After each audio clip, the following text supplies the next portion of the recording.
নমস্কার, আমি সুজাতা। আমার রান্নাঘরে সবাইকে স্বাগত। তো আমি আজকে একটা নতুন ভিডিও করে দেখাবো, চিকেন কাটলেট করব। এই মুরগিটা দিয়েই আমি করব। সলিড মাংসই আমি নিয়ে নেব।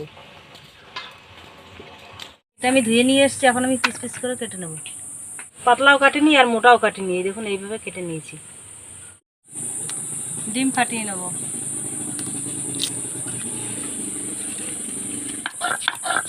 আদা বেটে নিচ্ছি,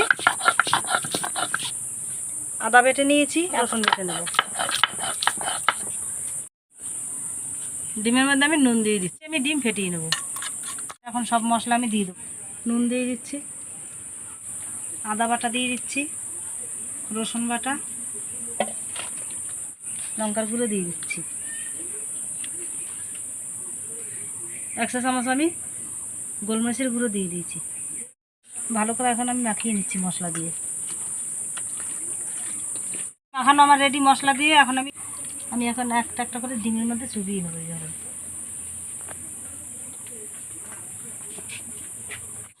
বিস্কুটের গুঁড়ো আছে, পাউরুটির গুঁড়ো আছে, আর কর্নফ্লাওয়ার একসাথে আমি মাখিয়ে নিচ্ছি।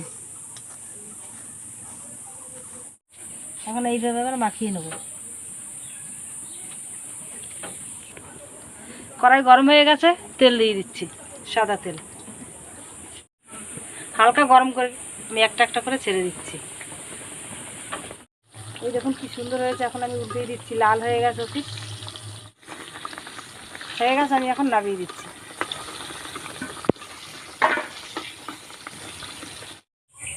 Chicken cutlet ready. আর কত সুন্দর গন্ধ বেরিয়েছে। আমি খাই না, তবুও মানে গন্ধটা খুবই ভালো লাগছে।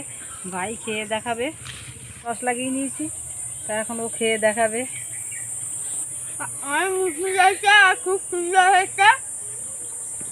ভিডিওটা দেখে যদি ভালো লাগে, লাইক কমেন্ট শেয়ার সাবস্ক্রাইব